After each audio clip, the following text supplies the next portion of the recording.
When I was in middle school, I was forced to join the band, and I really didn't want to. I thought band was the nerdiest thing you could do, and I didn't want to ruin my public image. That wasn't gonna be uncool. Well, luckily for me, I didn't cut myself on that edge. I figured if I was going to be forced to do band though, I would pick something interesting, and since I was watching Naruto at the time, I decided to play flute because I thought that I could cover the main songs or something. I'm not really sure. This led to me being called Rainbow Boy for the next 3 years, but more importantly, I learned that loving sunshine, rainbows, and unicorns is a very red flag. Anyways, that's what we're talking about today, so I'm gonna be going over the most dangerous weapon in Honkai Star Rail, and also Hyacine. In this video, you'll learn what Hyacine does, her best builds, teams, and more. My name is Braxophone, but you can call me Brax, and let's talk about Hyacine.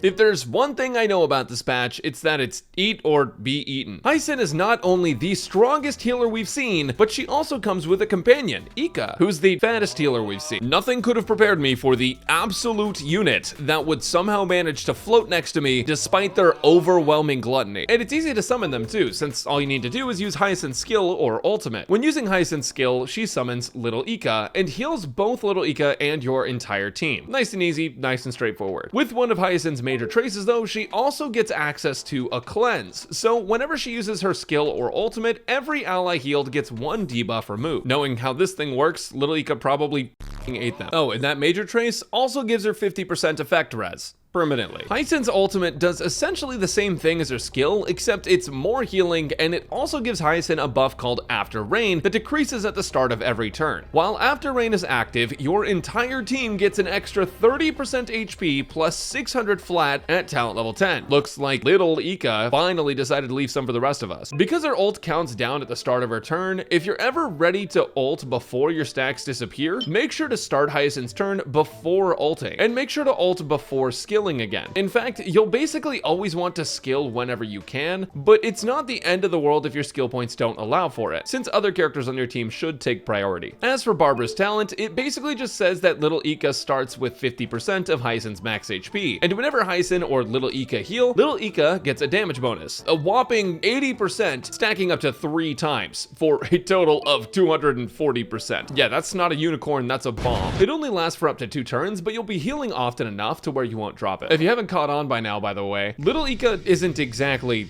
little. This fat is an absolute unit, a voracious fiend. The reason they gave him the ability to float is because if they didn't, he would cause tremors that could threaten entire ecosystems. The reason the Astral Express has to move planets every 7 patches is because if they don't, Ika will incorporate the planet into their own personal orbit. Anyways, this fat talent says that they have 0 speed, which makes sense because how could they even move when Ika doesn't appear in the turn order and will only move whenever Hyacine is in her ultimate and taking action. When an ally gets their HP reduced in any way, large Ika will take some of their own HP and heal allies based on Hyacine's. But when Hyacine's in her ultimate state, she will whisper the nuclear codes to Ika. Then, not so little Ika will actually attack enemies whenever Hyacine uses an ability, and the damage, much like Ika, is not so little. In fact, this damage is on par with a Jinglu skill in 3.3. Why is the damage so big? Well, because one of Hyacine's major traces gives both her and Ika 100% crit rate. That same trace gives a healing bonus to both of them when healing someone below 50% HP, but the more important thing is the fact that you'll never miss a crit. Gigantic Ika's damage is based off of how much healing has been done from Hyacine and Ika, so you want to heal as much as possible even when you're not taking damage. When Big McLarge Huge Ika attacks, you also get bonus healing to allies, so ideally you'd like to have Hyacine be very quick. One of her major traces gives both Hyacine and Giant Ika an extra 20% HP when Hyacine's speed goes over 200, and for every 1 point over, both Hyacine and Ika's healing bonus increases by 1% up to a maximum of 200%. 200 speed seems like a lot, but it's not super out of reach considering that she gets to 124 with just her traces and 149 with speed boots. not accounting for any set bonuses or light cones. This speed is also why enemies don't see her coming. When Ika is first summoned onto the field, Hyacine gets a bonus 30 energy as well, and every time after that, Hyacine gets 15 energy. This is helpful for the first ultimate, but after that you'll never get the energy again since Ika has too much built-in HP to actually die. Lastly is Hyacine's technique, which restores HP but also increases your allies' max HP by 20%. All of Hyacine's HP increases are great for HP scaling teammates like Castrus, Blade, Triby, and Mighty, and I'll talk about those more during the team section. Cotton Candy Barbara is a really simple character that is strong enough to replace every other healer in the game, and with the meta being recently HP focused, it's nice to have another abundance option, but I don't know whose idea it was to give her a lethal weapon. For her talent priority, I'd recommend prioritizing her ultimate, then her skill for more healing, as well as Ika's talent, then Hyacine's talent and Ika's attack, and after that you don't really need to level Hyacine's basic attack.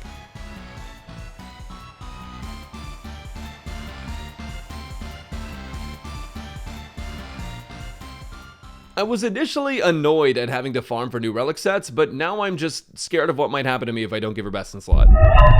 Hyacine is a healer, and there are many sets that she can use. Anything with healing percent or HP percent or speed, all of them will do. But after close examination, there's only one that you really want to go for. The Warrior Goddess of Sun and Thunder set gives 6% speed with the 2-piece set and a bunch of bonuses for the 4-piece. Basically, whenever Hyacine or Ika heals in any way, shape, or form, they trigger the 4-piece effect, which gives your entire team 15% crit damage, as well as Hyacine an extra 6% speed bonus. In the main teams that Hyacine sees play in, this set gets much more value, but even in her worst teams, it's the best option. As for planar sets, Hyacine's best in-slot option in Mighty and Castrus teams is the Giant Tree of Rapid Breeding.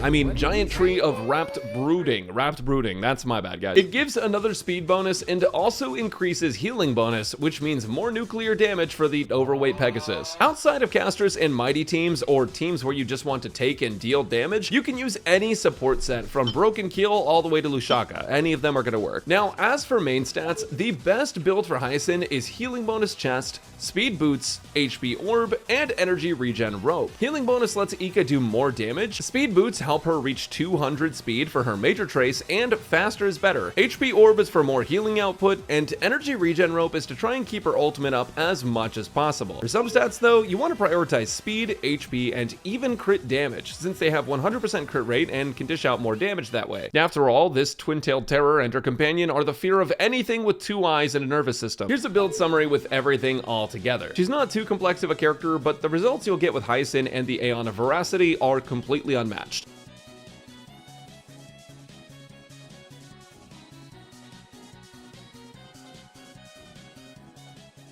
Who needs light cones when Barbara has a gun in this game? Hyacine's light cone problem isn't the same as other Remembrance characters, because she can use just about anything. The problem that she has is that her light cone is so strong that it transcends the barriers of team building. I'm talking this light cone is best in slot for other Remembrance characters in old and new teams. Imagine making a character signature that you need to pull 2 of so that you can improve your team from 9 months ago. That's the kind of damage I'm talking about. Basically, her signature Sunshine, Rainbows, and whatever else gives you an 18% speed buff, which is only 6% more speed than the 5-star Hertashop light cone, but on top of the speed, it has a special effect that acts like Jingliu. Essentially, whenever the user, Hyacine, uses any skill, basic, or ultimate, the light cone drains all allies' HP. That HP drain triggers Ika's healing, which adds more overall damage, and in a Castrus team, gives even more charge. But outside of those teams, it's still absurd because it allows Memo Sprites to apply a debuff to enemies, which can be used for Dr. Ratio and Acheron. The debuff is an 18% vulnerability, which makes it generally good in any team you would play a Remembrance character in. This light cone has a ton of practical applications, and because it's Remembrance, it works outside of the healer category. With that said though, Hyacine is more than strong enough without it. It's just that I can really feel that Hoyoverse wants to siphon your pulls before Cypher, Finon, and the collab, and it's gonna work on a lot of people. For those of us who have free-to-play accounts, the Hyacine light cone isn't a viable option, and you'll definitely want to run her with the free-to-play Hertashop light cone, assuming assuming Ika hasn't eaten it already. It gives 12% speed bonus at R5 and has a solid damage percent buff for your teammates after using your skill. Other than that, any light cones in Remembrance that have high HP will be pretty decent. Here's a comparison chart made by my friend Low Priority, but this one doesn't feature the 4 stars and 3 stars since you'll just want the thing with the highest HP, and the free Herta Shop light cone is basically always going to be best for her if you don't have her signature. If you're all for putting all in for your favorite characters, then by all means go for Hyacine's signature light cone. Maybe even 2 since Ika will probably eat the first one, but it's not needed for her to be the best healer in the game at the moment. She's just her.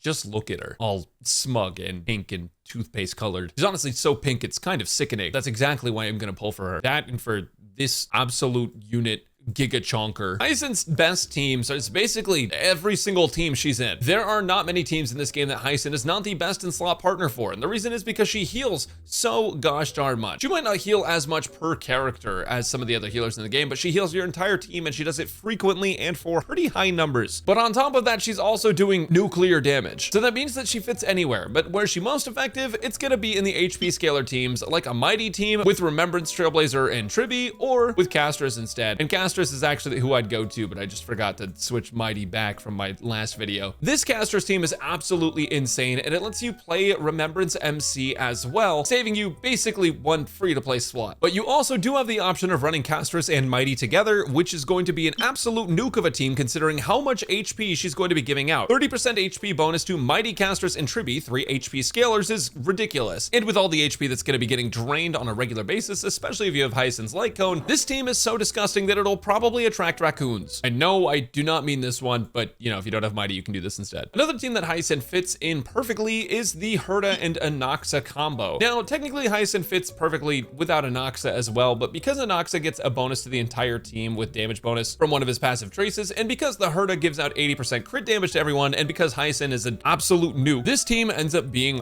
ridiculously strong. Now, technically you could still play Huohuo for the energy, or you could even play Linkshot to drive Herta, but because Hyacine's Pegasus is hitting so many enemies at once, Herta is getting a ton of energy anyways, especially with the frequency of the attacks. So with that said, Hyacine is a perfect pairing for Herta, Anaxa, and Tribi, and I highly recommend trying this one out. Another team she fits well in is an Acheron team if you have her signature light cone, which will allow you to apply debuffs to enemies. If you have E2 Acheron, you can actually replace Pela with Remembrance Trailblazer because you'll get the full bonuses from Acheron's kit while also being able to use up to 2 of Hyacine's light cones. Now this is where it gets really dank. If you have 2 of those light cones, imagine the power of this 2.2 unit, or did she come out in 2.1? I don't remember. But yeah, anyways, this team's pretty good. And then like Pela or Silver Wolf, if Silver Wolf gets an AoE buff, you're probably gonna want to use her over Pela, but we shall see, we shall see. And one team I didn't talk about in my pre-release video, but I have tested out and is pretty dang good, is the follow-up team featuring Feixiao, Topaz, and Robin, and you can actually replace Robin with other buffing characters as well, but Robin is great for follow-up attacks, and Feixiao can actually get points towards her ultimate with Hyacine, specifically from Ika just being an absolute menace. So this is another decent team where you're gonna get even more damage out of Hyacine. As mentioned before, Hyacine's just gonna work with every single HP scaling character, so after blade buffs or after we get maybe more HP scaling characters, if something like that happens, she's going to continue to be an SSSSSSS unit, a very, very strong healer.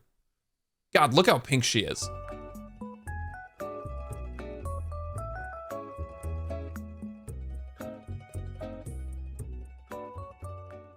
Aside from her color scheme being one-to-one with a Trix yogurt, Hyacine has some pretty special things about her, including her ridiculously overtuned E1 and E2. But one thing I see confusion on from the 4 people polling for her is whether or not to get her Eidolons or her signature light cone. So let's go over what her Eidolons do. First off, Hyacine's E1 gives her HP bonus an extra 50%. So in total, she can give 80% HP to allies when in her ultimate. That is a massive buff for Castris, Mighty, and other future HP scaling units. But on top of that, it also gives more healing after an attack. While E1 is crazy good for the current meta teams, E2 is also crazy. It's called Come Sit in My Courtyard, and I'm not gonna lie, if everyone's always sitting, then maybe that's how Ika got so bad. Whenever an ally loses HP, that character gets a 30% speed buff. So it's essentially Bronya's E2, but for losing HP. But the crazy part is that it can actually be active on multiple allies at once. If you have Hyacine's light cone, you can drain all allies' HP at once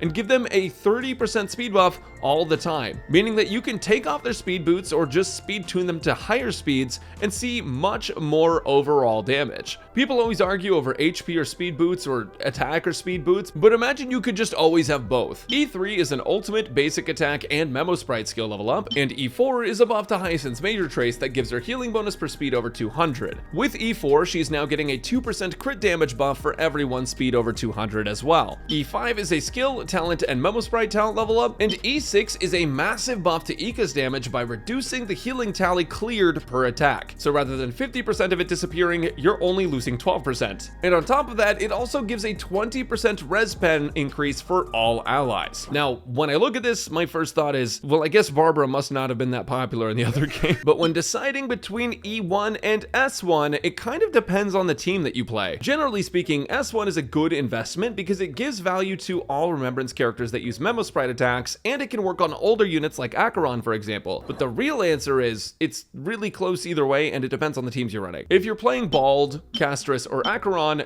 then S1 is definitely the way to go. But if you're playing Mighty or other future HP skillers that have high base HP and light cone based HP, then E1 can be better. I don't really want to make that decision for you, mostly because Hyacine looks really sweet and that scares me. So, hasta luego and have un buen quesadilla.